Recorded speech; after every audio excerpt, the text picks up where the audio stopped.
Mayo kanatong tanan niya karon sa ikaduhang Domingo sa Adbyento. Diin si Juan nga magbubunyag sa unang pagbasa, sa ikaduhang pagbasa, klaro kaayo nga kitang tanan gitawag sa Ginoo. O ang common theme sa tong santos nga maghihilyo karon mao gayon ang paghigugma diha sa paggakus alang sa kabaghuan, renewal, metanoia, a change of heart and a change of life. The whole theme nining ikaduha nga kandila nagkahulugan karo gugma, paghigugma diha sa kaanindot sa pagbag-o sa kaugalingon. Nindot manang mahigugma ka sa imong isig katao, mahigugma ka sa imong angay buhaton, apan mas maanindot gyud kung mahigugma ka nga magbag-o sa imong kaugalingon. Kay porsigido ka nga nahigugma ka sa pagbag-o sa imong kaugalingon, di lang jud ka ganahan. Kay kung ganahan ra ka, pwede pa manang mahimong karaan. Apan kung nahigugma jud ka sa kabaguan sa imong kaugalingon, di na ka mobaling pa sa kakaaraanan. Sa ato pa ang sugyot ni Juan nga magbubunyag kanatong tanan nga aduna gyoy kabaguan sa atong kinabuhi o gikinahanglan kanato ang pagdisturbo. Disturbohon ta mao kini ang panawagan karon ni Juan nga magbubunyag aron matunhay ang atong kinabuhi. Ngano di ay kaning ato karong set up sa atong pagkinabuhi sa matag adlaw. Kana di ay ang ato ang routine nga ato nang gihanay sa matag adlaw. Dili pa ba di ay kanaigo nga kita na higugma na sa hingpit sa Ginoo og andam na ta sa iyang pag-abot? Ako moingon kulang. Dihay usa ka doktor nga diin akong amiga nagka-breast cancer siya. Pag-diagnose, pag-adto niya sa ospital, niingong gidayon ang doktor niya, stage 2 cancer, pertigilakan niya. Ang iyang edad, 40 city. So, hapit na mo 50. So, maukad to nga, ila kahigayon, tawag siya nako. Agi-agi ito nako sa ilang balay. Mingon dayon siya. Nagdahom ko padre nga. Surgeon ko padre, surgeon. Nga, magkasakit day ko aning matang sa sakit, breast cancer. Stage 2 pag yun, hapit na mo stage 4, tunga-tunga na. Kung saan man ako ni padre, nagdako man dyan ko padre nga, mao na dili ko mataptan ini kay doktor ko, surgeon ko, ang tanan, nagsalig sa ako ang pagmando. Unya, hibaw ko sa tanang pamaagi, sakto man na imo ha doktora. Masabot na ko niya nga siya, dili lamang invincible. Dunay isyu siya, mahitungod og invincibility o indispensability. Kanang pariyag kuanggod, kanang tubig ibutanganan, tubig sa kuan, dispenser. Oo. Siya, indispensability. Nga sa iyang kaugalingon, o dili mutuyok, dili mahimong adunay kabaghuan sa kalibutan kung dili sumala sa iyahang pirma o sa iyang lihok. Nga ang tanan mag-aagad kaniya o dili siya mataptan niya ng maong mga sakita. Ako dayon siyang gingnan. Diha ka na sayop, doktora. Ako dayon siyang gipamata. Kaya nga naman, kung muingon ko kanimo nga invincible ka sa imong kaugalingon, indispensable mo ka sa imong kaugalingon, mura kog nagpampered nimo. I am putting you in a certain comfort zone nga ingani ka, mao ka na ug dako ka ng bakak sa imong kinabuhi kung ako nang himuon. Ngano man, di man ka makamata. Pariharang ka nang nanimba, sikya to. Nga kinahanglan kang pukawon kay mura og mauna gyud na ang imong set up sa imong kinabuhi. Mauna gyud na imong naandan og dili ka ganahan nga mabalda ka.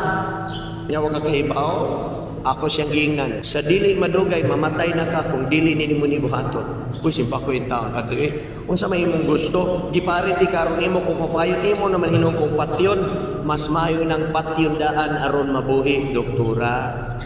Maunay tuyo nako nimo. Dili na mao ang imo karon na matan imong nahuna-una. nga moari ko nimo paminawon ti ka umi ko sakto na doktora, sakto na siya dok. Dili na mao nang ug gisulti sa uban dok sakto ra gyud ni siya. Bakakon ko, liar, evil ko kung ako nang himuon. Dili mao. So kinahanglan gyud nga pukawon ka aron makamata ka mahitungod sa imong nahikatulog na spiritual awakening. Dili man gud kaya ang hospital nga din ako nagtrabaho, ako may labi na sa tanang mga transaction, sa mga operations, kanang i-release, ako ana, andi na sa pampirma. Unya nga ako kabanggiitan pa dre. Kay tanang doktor diri sa Cebu mao na ako ang trabaho. Moto ko dito sa hospital o wala diretso kugsod. Sige na yung tanaw sa unsay mga maayo nga himuon para sa pasyente. Labi na gyud o magisgot na o surgeon. To diha lagi pero ningon ko nimo ang imong gisulti nako hospital ra makasode kag eskwelahan. Makasode ka makamandi kag simbahan. Makamandi kag mga pagkaon diha kanang fast food chain o mga dagkong negosyo. You are not invincible and you are not indispensable. So mao nay atong pamathon diya sa atong kinabuhi. Nga sa ato karon ikaduhang Domingo sa Adbiento, si Juan naghatag kanato diha sa pag-utingkay sa atong kinabuhi. He is disturbing us from our comfort zone. Ngamingon siya ngadto sa kamingawan, hawani ang dalan, palaga, gusto mo maluwas, pangumpisan, o gunya pagpabunya. Ug mao nay tawag ni Juan, alam ka nato, gikan siya sa kamingawan, nagsulob, nagsakripisyo, niyanang panik sa kamilyo, dulo ug dugos ang iyang gikaon. Sa ato panangandam siya, gibiyaan niya ang iyang kaugalingon o iyang gisunod ang pamaagi sa Dios diha sa iyang pag-abot. Og mao kini ang angay natong himuon sa atong kinabuhi. Kung dili ta ganahan madisturbo nan unsa may mahitabo sa atong kinabuhi. Kung ang pagpaabot nato kutob lamang diya sa gusto nato nga angay natong pagabuhaton diya sa matag adlaw, manglimpyo ka, manglaba ka, magampo ka, manimba ka, unya mukaon ka, pagkauma limpyo na sad ka, laba na pud ka, mukaon ka, balik-balik ba? Ikaw kuno, kung mao na sit up sa imong kinabuhi, Lunes, Domingo, humba. Lunes, balbakua. Martes, inununan nga paksiw nga humba. Miyerkules, o saman ma'am, adobo. Biyernes, o saman, seafoods, nukos, bucket shrimp. Bucket shrimp yun, lami kayo, bucket shrimp. Kalami adi-adi. Mao ni mong sit up, ato kunong usbon. Kaya murag dili na mauda. Minggo, bulan. Lunes, tanang matang klase sa kinamos. Huwebes, tinaba. Biyernes, dayok. Mukhaan mo dayok. Sabado, tahong. Ay, tahong. Tare.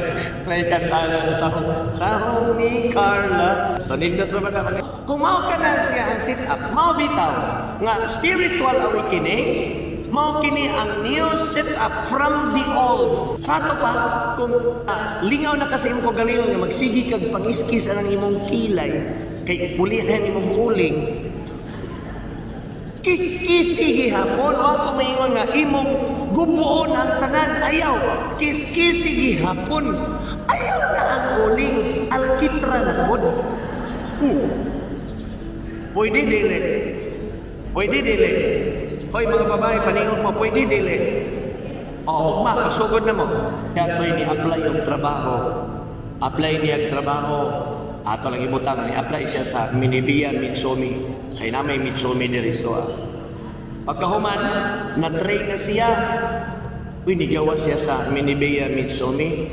Kay muadto na siya sa dito sa Mactan si tawagan na sa Mactan. MIPSA. Pag abot niya sa MIPSA, nahimo siyang supervisor. Kay nakong janitor ba, no? Supervisor man siya. So, may din siya pagka-train yun. Pagkahuman, gipa-apply na siya Japan. Pag adto niya sa Japan, nahimo siyang usa ka manager sa tibuok buhatan. Pagkahuman ni adto, ni-apply na siya ngadto na sa USA. Ang maura ba niya itong promised land, USA? Ato kag US, wagi problema. Mao di ay kini ang pamaagi sa tong kinabuhi, ang set up sa tong kinabuhi. Tanawa si Kristo. Unsa na lang gyud ka maayo ang iyang pamaagi nga gihimo. Wa lamang siya nagpabiling sa iyang comfort zone. Kay Ginoo gud siya kung mayon siya mag-uwan og pana, ay mag-uwan ginagpana kay Ginoo man siya. Mag-uwan og kalayo. Mag-uwan o kwarta, katong sinsiyo. Amurag, ay kagikaglagit pa doon dili. Mugawas ka ka, kuyaw. Di maayo. Kanang may naghulog ng langit. O kanang hulog ng langit, kuyaw na. Nabayay kumpanihan ang iyon. Hulog ng langit. Kuyaw na. Kisa may nahugi ka sa langit. Ang mga anghel na yawa. The fallen angels, mauto sila'y hulog ng langit.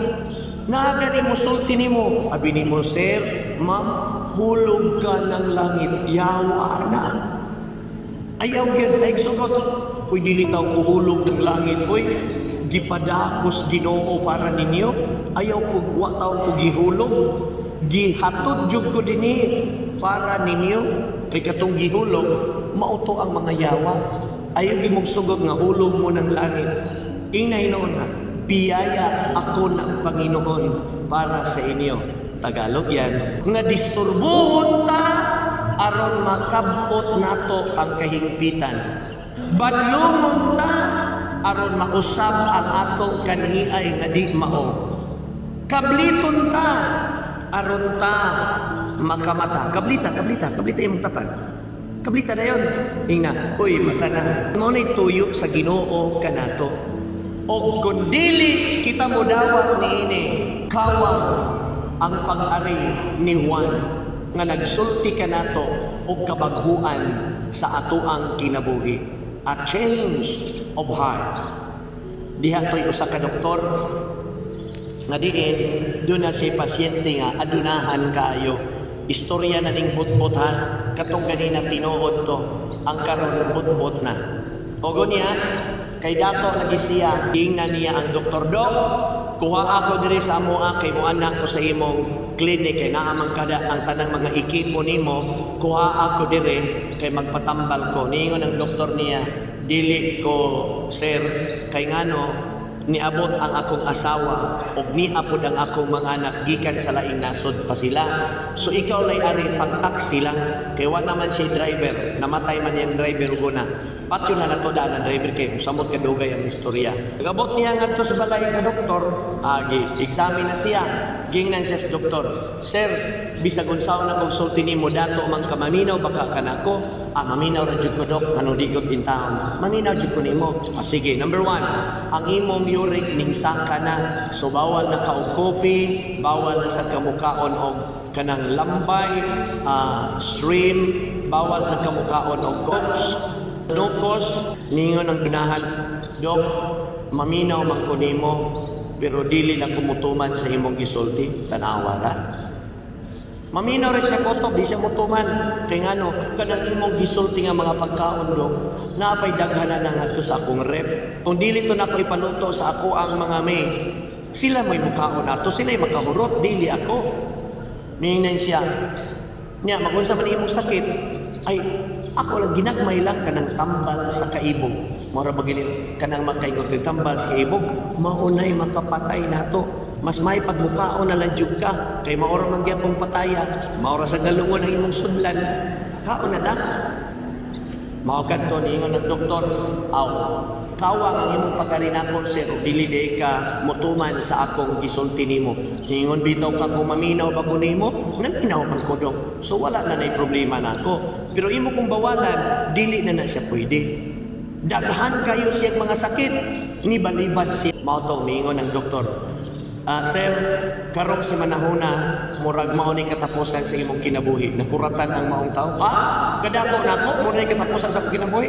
Yes, of course. Nga naman, di man ka maminaw nako sa tanan akong gisulti nimo, gusto nimo maorang magyud ang imong naandan. Karong si manahuna, mamatay na ka. Magtawag na lang ko daag funeral parlor nga maoy mukuha nimo dinhi sa kong clinic. Kay mas maay na lang na makakomisyon sa kuri kanila.